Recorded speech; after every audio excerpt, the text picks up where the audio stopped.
ตกมากัน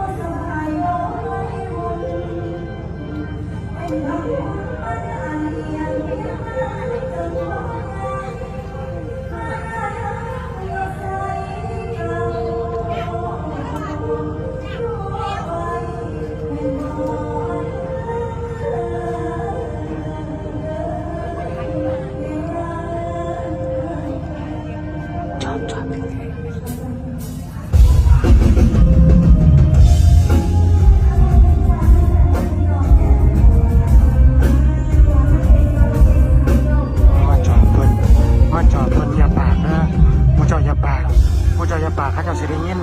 เขาเจ้ากินข้าวอยู่น้ำกันอยู่อย่าปากเย็นอย่าปากหามเมากันอย่าโซกันรุ่นปากเขามาจอดเปิงเขาอยู่ในสถานะจอดตัวนี้อย่าปากอย่าเอาดังนะ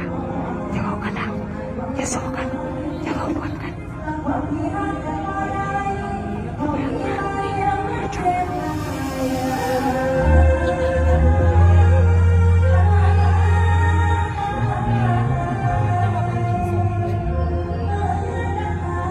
เป็นสายจอบเขาต้องจอบ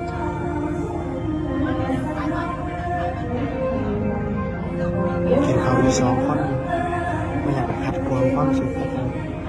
ไม่อยากเอาหนึ่งจอบเบายังกันซอคือตายอย่างแบบนี้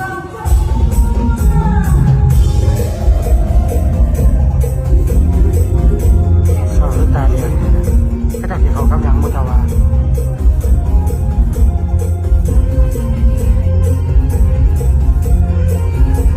งานก็เห็น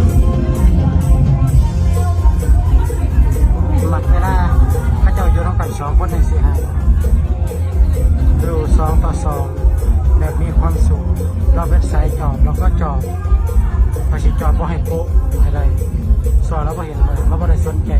เพราะเขาไม่ได้อยู่ในสายตาเขาเจ้าอยู่ร่วมกันสองคน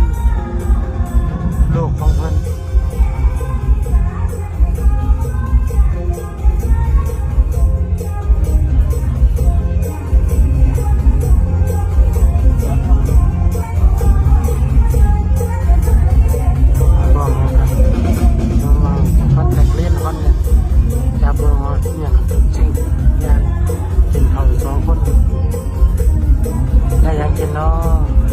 หวานแท้เนาะคือหัวตะบุกสวีแท้แล้วเนี่ยเอากับป้อนมันก็จะหวานก็กันนี่ก็จะครับมันก็จะหวานก็กัน